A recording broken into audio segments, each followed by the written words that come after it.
Hello friends, a very warm welcome to Ansarkari and going on with the series of lessons and concepts that we have taken up till now, you would have understood that all the global events in the 21st century, they are intricately linked with whatever happened in the 20th or for that matter in the 19th century. That is why the syllabus of the examination is such. It is going to help you to have a great overview about all the important events which have taken place globally. But the examination with time is becoming very applied in nature. That is why our goal is to first make you understand the concepts in its entirety and also to become a more suitable personality for cracking exam. Always remember, knowing the events is one thing and understanding events from the perspective of examination and applying them is another. That is why please go through all the previous lectures which can help you to create a chronology for understanding whatever is happening about the First World War, its causes and consequences. That is what we are going to pick up today. So be ready with your pen and pencil. Make sure that you write and make your own briefs, and also you are creating your own snippets. And those who are part of the program as of now, they are asked and instructed to write answers so that we can discuss them carefully. So let's first see the events leading to the outbreak of the war. We have already discussed that how there is coming up of Vienna system. We have seen the French, and after that we have discussed in details about Italian, then German unification, and along with that we have also discussed that how there is industrialization coming up in different countries in Europe. Was it really helping the world in all ways? Was it really helpful to decolonize the nations? Was it really helpful to make world a better sustainable place? No, that is not the case. That is why the whole power concentration which is going up in Europe is in the hands of Germany. Bismarck was one of the beginners. Austria, Hungary, and Italy, which may not be global players as of now, but they have done their duty before. That means at least a century ago. So Triple Alliance, you have to remember this, 1882 and then 1894, French and Russia are also signing an alliance. We have already discussed Crimean War. You have understood that how geopolitical tensions and geopolitical alliances were being made because everybody was looking for their own benefits without looking for any ethical, moral, or for that matter, any kind of humanistic tendencies. So 1904, again Britain and France are signing Entity Cordiale, that means friendly get together. Everybody is wary of another. And then in 1907, Britain and Russia are also signing the agreement. Write it down on the paper and just try to see that in just 2 decades how things are changing so fast. Another important event includes Admiral Turpin's Navy law, that is Germany intends to build fleet, and 1902 Britain and Japan are also signing an alliance, and then in 1904-5 Russo-Japanese War, which was won by Japan, a very big and a very important event, and 1905-6 Moroccan crisis there, and in that Italy is playing a formidable role. So whole world is watching, and in India nationalism and its seeds have just been sown, and the mass-based nationalism is going to erupt very soon. Bengal was hotbed of nationalism. Role of Veer Savarkar, Bal Gangadhar Tilak, and other extremists is coming up. 1906, Britain builds first dreadnought battleships, and that is how in 1908 there is Bosnia crisis.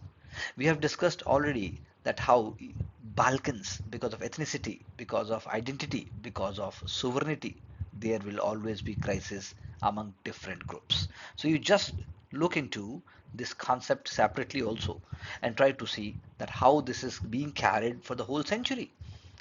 And we can say the issue is not yet resolved completely. There is a, you can say, a silence, there is a peace, but then it is not solved completely.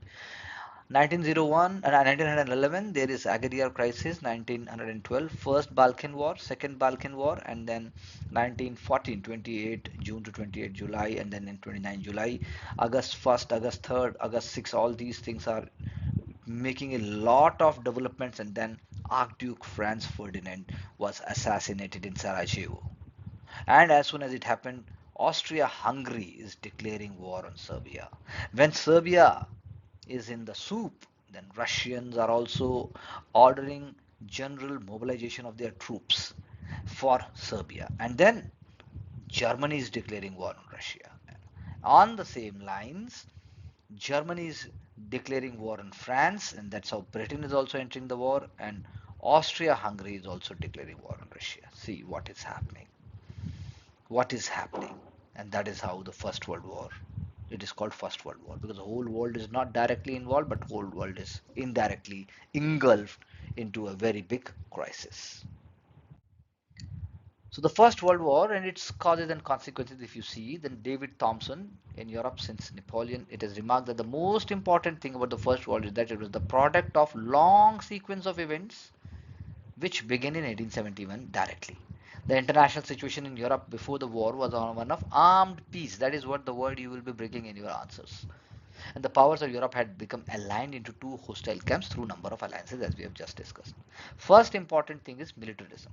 So militarism, it implies existence of large standing armies and powerful navies based on fear, hatred, evils of suspicion and existence of a body of influential military and naval officers who are dominating over civil authorities. And that means military rule in the times of political emergency. It was later used by Prussia under Bismarck as we have discussed in the last lecture, and after 81 the system was widely respected across Europe. It was believed that this is the best system.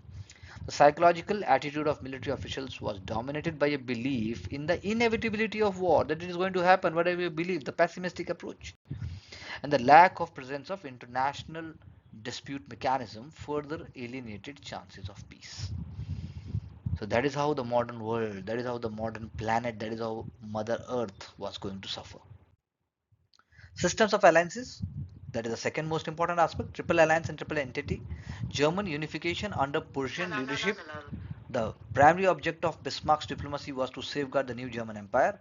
Bismarck needed to ensure that France did not seek revenge for their defeat in the Franco-German War of 1870 and also the recovery of Alsace-Lorraine, which France had handed over to Germany. So Germany would be further trying to isolate France diplomatically by adopting conciliatory attitude towards Austria-Hungary. And it cultivated friendship with Italy also. So in 1882, a secret military pact was signed between Italy, Austria-Hungary and Germany. So these are all short-term goals. This was known as Triple Alliance, a defensive alliance, in part against France. In 1884, the famous Reinsurance Treaty was signed which guaranteed Russian neutrality in the event that Germany is under attack. Therefore, during the years 1870-1890, Bismarck's policy was directing a balancing of alliances and the isolation of France and protection of Germany. This is what you have to understand. At the same time, when we see that whether it is going to be successful or not, you just have a look at the location of Alsace-Lorraine. In this map, we are trying to show the triple alliance, Germany, Austria, Hungary and Italy, how they are one together. Similarly, look at the position of France and Germany in the third map.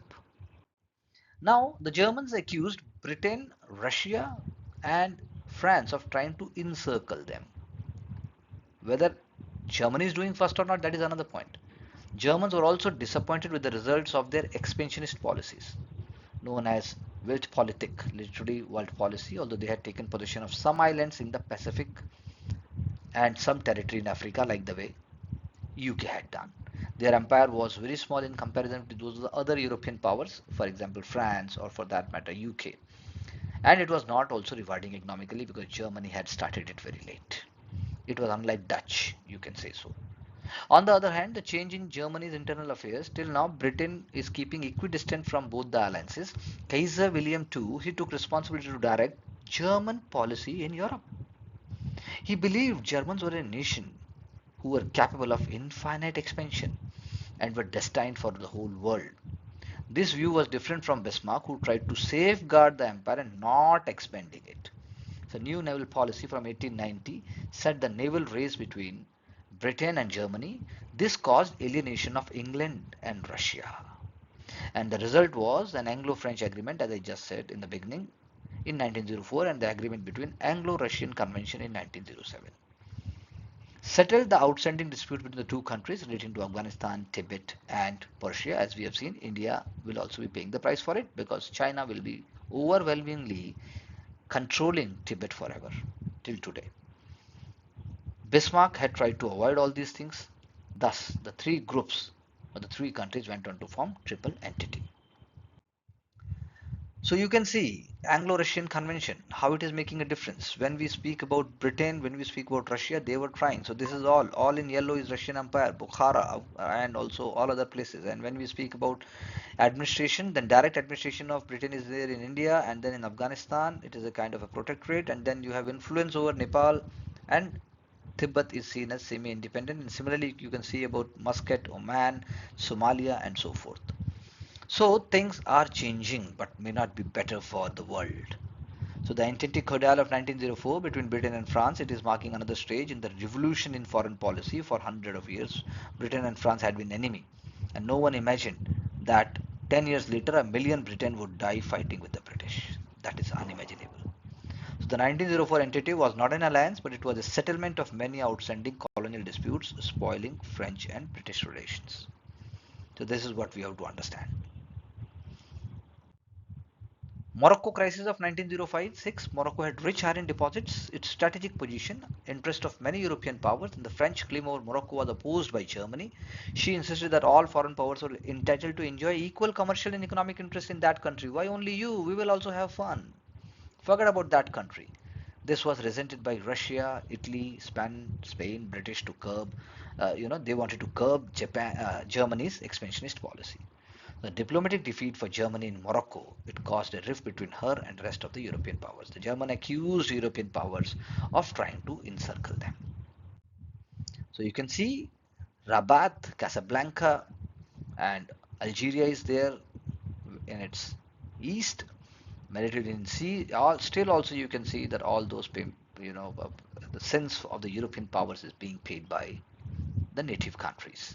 So you can think of that whole Western Sahara, including Riduro and also Cape Jury. These all was the Spain and Spanish colonies, and then you have French Morocco. Then you have French colonies over here, Algeria, Mauritania, Mali, and then you have Spain and Spanish colonies. So when you today speak about migration to Europe, then Europe is showing them, red eyes and treating them like aliens. But what had done to the whole world, including Africa, those sins cannot be forgotten and they must be paid for. So, how and why did the Moroccan crisis of 1905-6 and 1911 change international relations? Very important to understand, because the Moroccan crisis of 1905, the great powers of Europe had already chosen sides, and Germany, Austria, Hungary, and Italy, they had signed Triple Alliance in 1882. As I already said, France had made agreement with Russia in 1894, followed by an entity with British in 1904. This made Moroccan crisis very important to international peace because every side is very clear. So you can look over here that how all the powers, triple entity, triple alliance, the Balkans, that is Bulgaria and Serbia in between, Russia, France, Britain, automatically they are finding themselves on one way, and Italy, Austria, Hungary, Germany, and the Ottoman Empire, which is also part of the alliance, is also on another way. So you can think of that how Bulgaria and Serbia, they are dependent upon aid, they are dependent upon all kind of developments. This is very important, and this cartoon is very clearly showing what is happening to Morocco, how things are happening.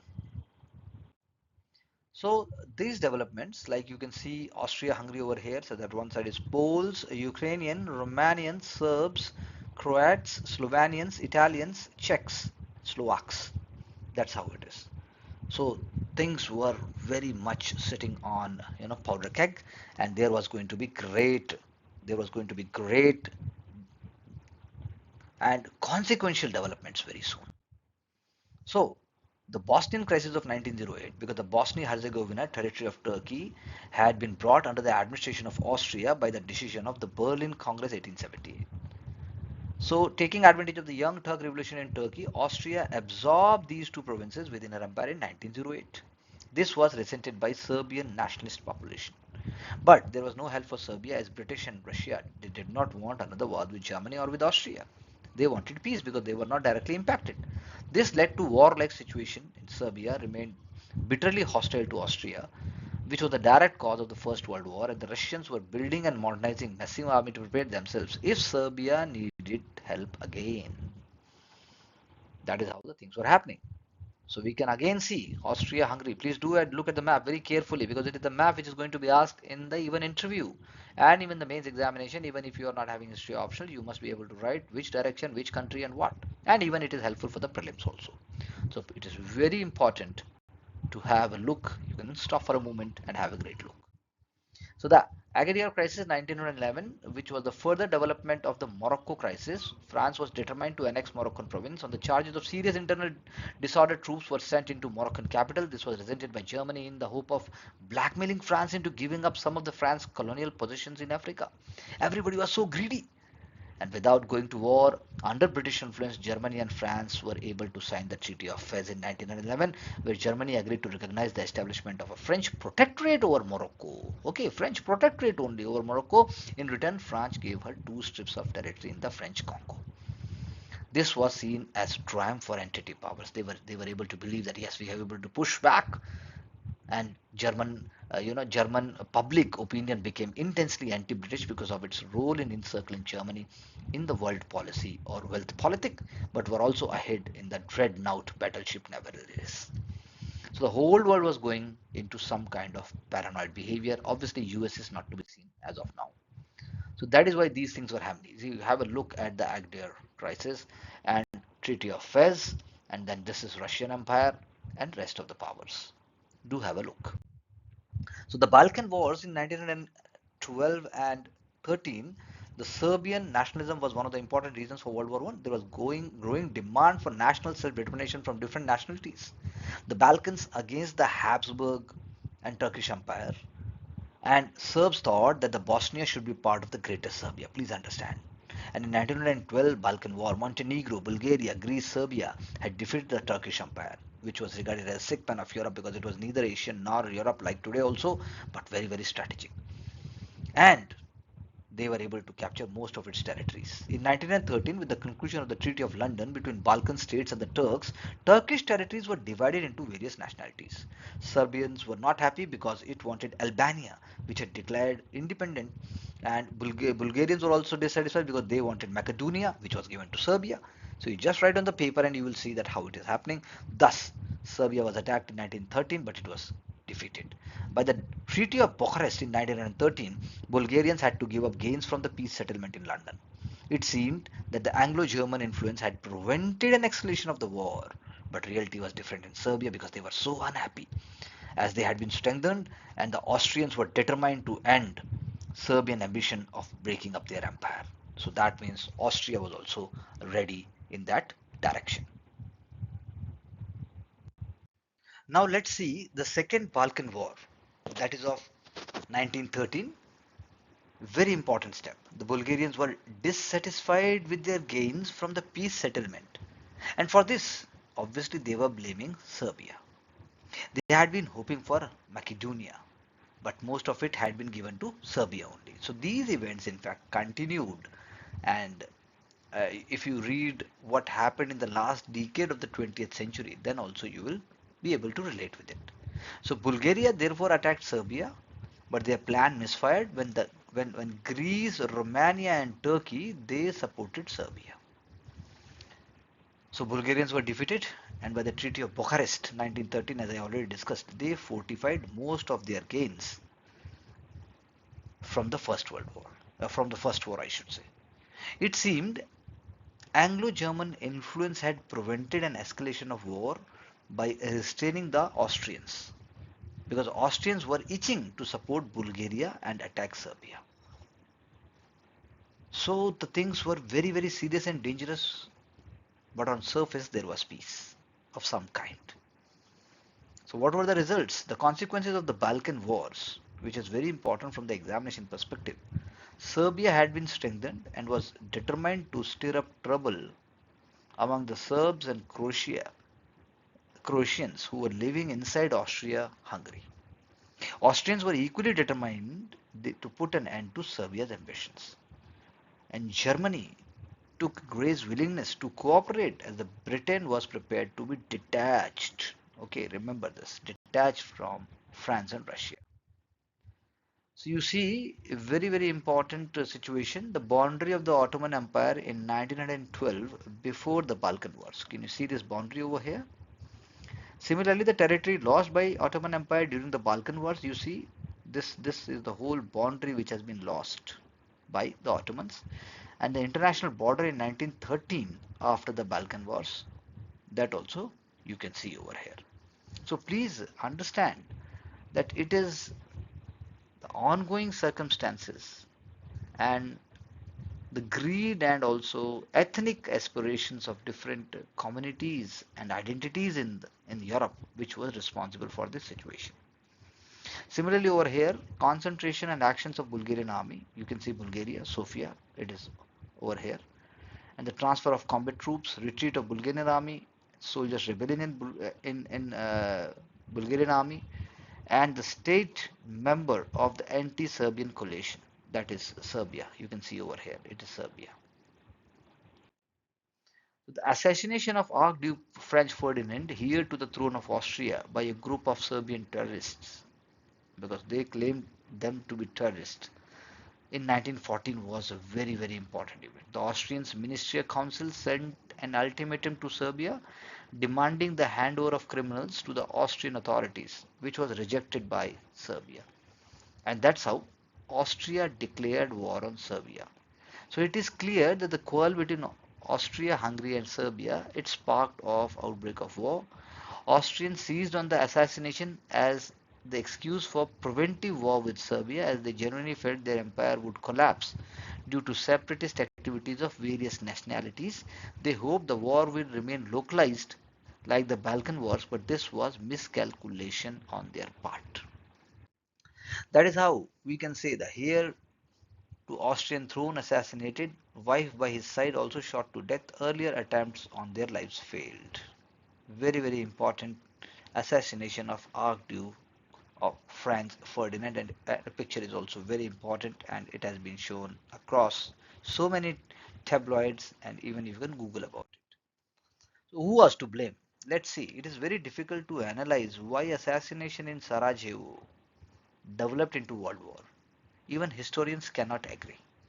Some blame Austria being the first aggressor because it was the first one to declare war on Serbia. Some blame the Russians because they were the first to order full mobilization. Some blame Germany for supporting Austria. Others blame British for not making it clear that they would definitely support France. If the Germans had known this, so the argument goes that they would not have declared war on France and their fighting could have been restricted to Eastern Europe. The point which is beyond dispute is that the quarrel between Austria-Hungary and Serbia, it sparked off the war. That is very important to understand. How much is Germany's responsibility if we see that? So it is significant that Germany restrained the Austrians from declaring war on Serbia in 1913, but in 1914 it encouraged them to go. That means it went on to change its strategy. Kaiser sent them a telegram urging them to attack Serbia, promising German help without any conditions attached. This was like giving Austrians blank check to do whatever they wanted. The important question is, why did the German policy towards Austria-Hungary changed? So after the war, the German had been defeated. Treaty of Versailles Treaty imposed harsh peace settlement on Germany. Victorious powers felt the need to justify this by putting all the blame on Germany. So one can say that in 1967, German historian Friedrich Fischer caused a sensation when he suggested that Germany should after all take the most blame because they risked the major war by sending blank check to Austria-Hungary. That's how one can see. He also claimed that Germany deliberately planned for it and it provoked war with Russia, Britain and France in order to make Germany dominant power in the world, both economically and politically. And also it was one of the ways to showcase that we can deal with domestic tensions also. In the elections of 1912, German Socialist Party won over a third of seats in Reichstag, that is the lower house, making it single largest party. In January 1914, Reichstag passed off no confidence in the Chancellor, Bethmann Hollweg, but he remained in office because Kaiser had the final say. Obviously, a major clash was on the way between Reichstag, which wanted more power, and Kaiser and Chancellor. So you see, there are two competing institutions over here who were determined to resist change. A victorious war was a good way to keeping people's mind off political problems. and would enable government to suppress SPD and keep the war in the hands of Kaiser and aristocracy. Now, this is one of the theories, and this is very good for you to understand so that you can answer it whenever it is asked orally or otherwise in writing. Fisher based his theory partially on the evidence of the diary of Admiral von Muller, who wrote about War Council, December 1912, and at this meeting, Moltke, the chief of German General Staff, I believe war is unavoidable. War sooner the better. This is how the thinking is, and that's so from this thinking only Hitler will be emerging later.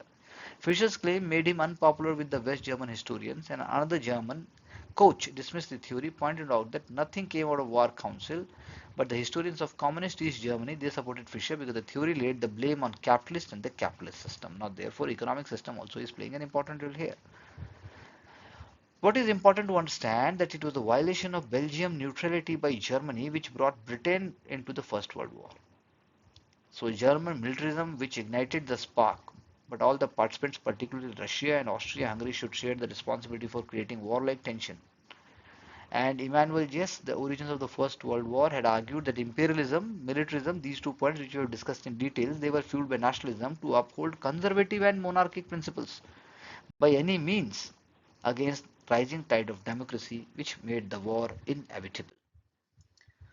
What also is very important to understand, the danger of military authorities prevailing over civilian worlds, which we already discussed, is also very important because it will not allow peaceful settlement mechanisms to operate.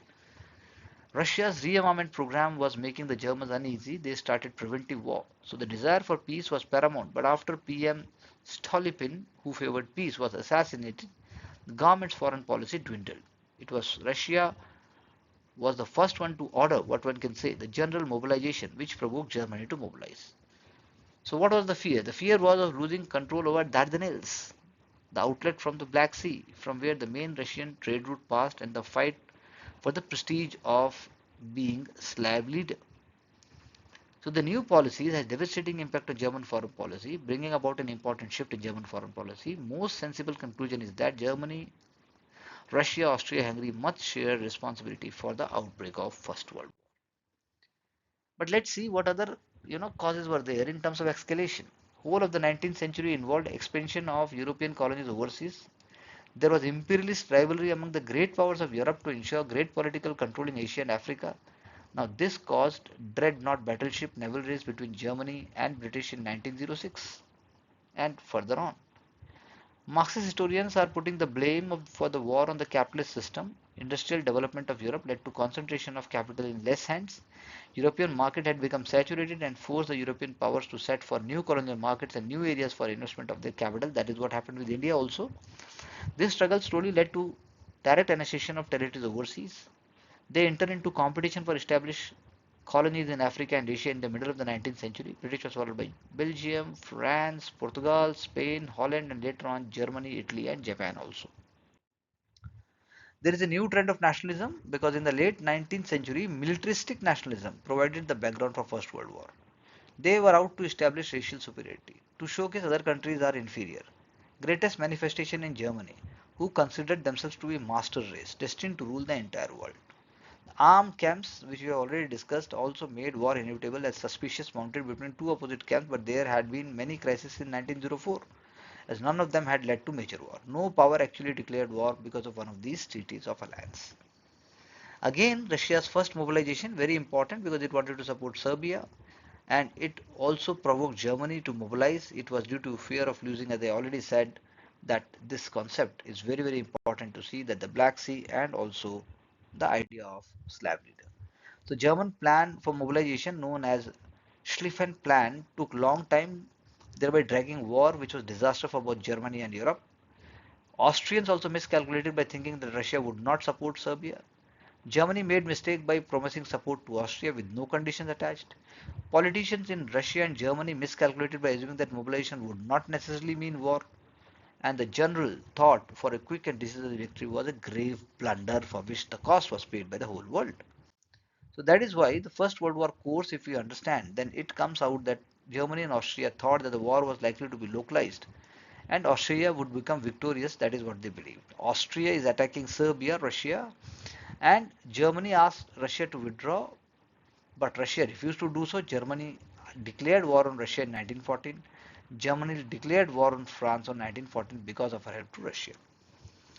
Even you should remember the Germany's attack on Belgium and Luxembourg also alarmed Britain and she entered the war. Tensions escalated, tipping point when Austro-Hungary also declared war on Russia. The war spread to Asia when Turkey joined the Austro-German alliance. Japan declared war against Germany in 1914 to prevent the spread of German influence on the Chinese coast, and Italy entered the war in 1915. The entry of United States of America in 1917 brightened the prospect of the victory for Allies. The war came to in 1918, surrender of Germany, the Paris Peace Conference 1919, persistent war propaganda and personal experience, including horror of war, and the great majority of people of the Allied countries come to believe that Germany and Austria who were actually mainly responsible for the war, and these must be punished. Even experienced statesmen representing the four big powers, that is Clemenceau of France, Orlando of Italy, Lloyd George of England, and Theodore Roosevelt of USA, they voiced popular demand for punishing Germany, Austria, and that is how 14 points came into being. So a small committee was there and it was done in complete privacy. Representatives of divided nations were not allowed ever to enter the conference hall. The German representatives were critical of the agreement that we have not been asked to be part of the whole process. And the consequences, if we see, it was the first total war in the history. Not just armies and navies, but women and also participated by taking part in armed industries. First big conflict between modern industrialized nations. New methods of warfare and new weapons were introduced. War was causing decline in European prestige in the eye of the world. High death toll, armed forces, destruction of property and wealth.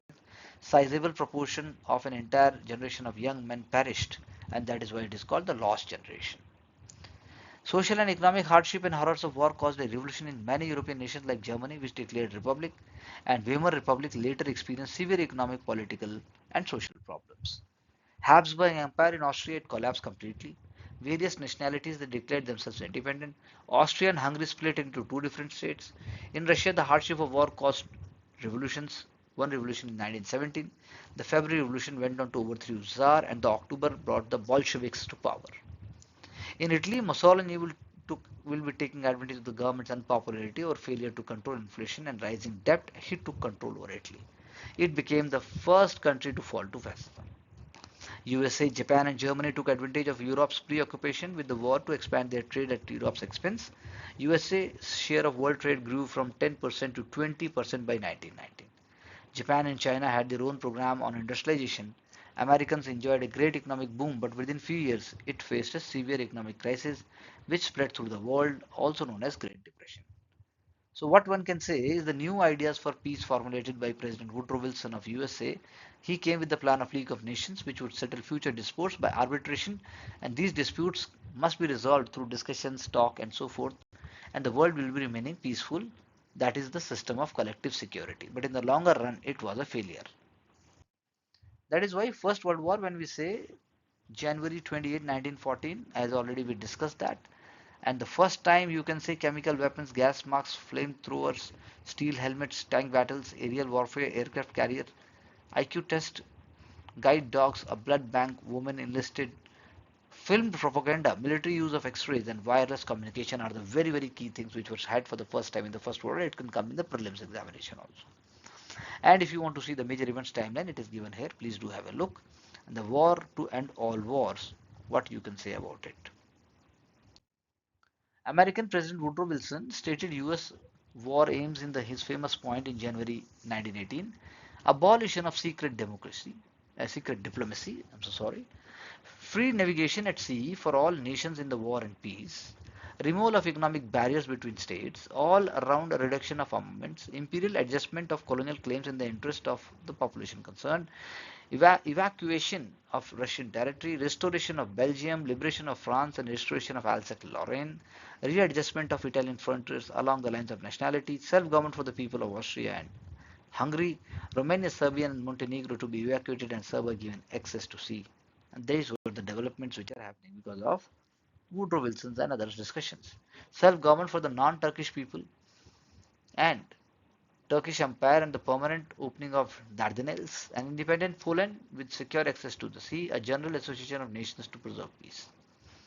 These points were given publicity. Germans later claimed that they had expected peace terms to be based on them. and that this was not the case. They believed that they had been cheated. Because the Treaty of Versailles, the peace was not permanent. Actual settlement was a series of bargains and compromises, and short-term peace was restored through the war. Germany restored the province of Alsace-Lorraine to France, surrendered Eupen, Malmedy, and Morcenat to Belgium. Memel was given to Lithuania, and after plebiscite, Denmark received northern Schleswig. West Prussia and the province of Posen to Poland. Danzig port to West Prussia was duty-free under the League of Nations administration because its population was wholly German. Germany's African colonies were taken away. Estonia, Latvia, Lithuania, which had been handed over to Germany by Russia by the Treaty of Brest-Litovsk, were taken away from Germany and they were set up as independent states. German armaments were strictly limited to maximum 1 lakh troops to be used only for maintenance of our internal peace and the defense of our frontiers. Voluntary service was banned and only 6 battleships were there. The production of tank, armed cars, military aircraft and submarines was banned.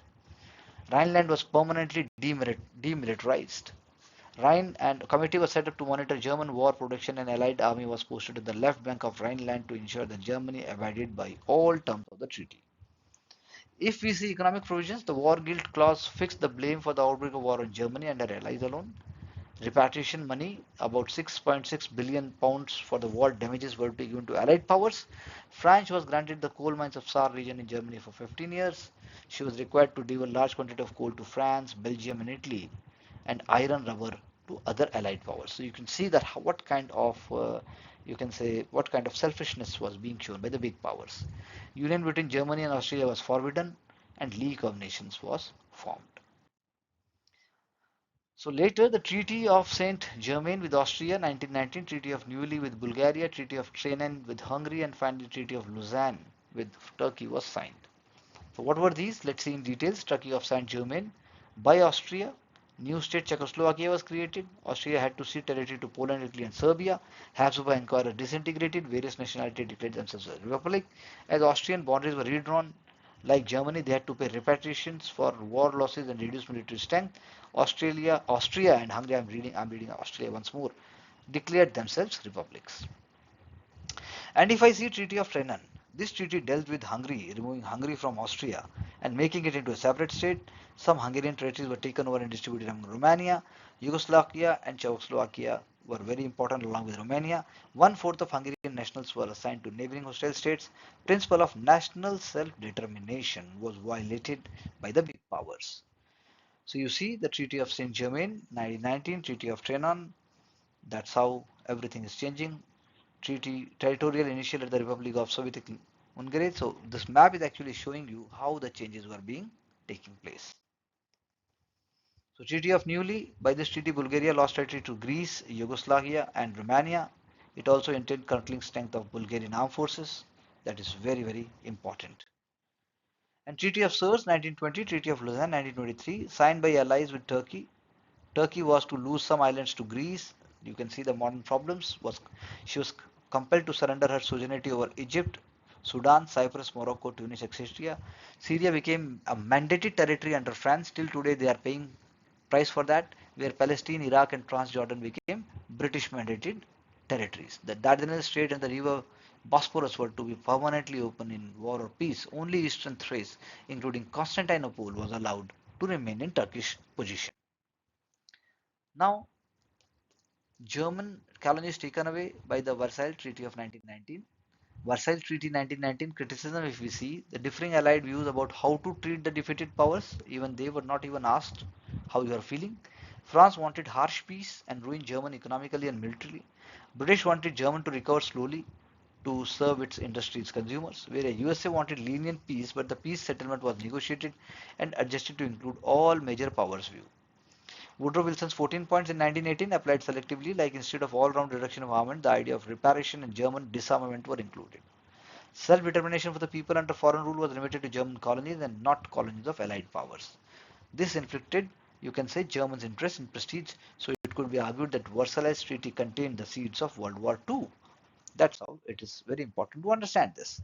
So different war aims of the different allied powers. British were the defense of democracy in their own mind and righting injustice done to France in 1871, restoration of Belgium and Serbia, and independent Poland, democratic self-government for the nationalities of Austria-Hungary, self-determination for the German colonies, and an international organization to prevent war and reparation paid by Germany.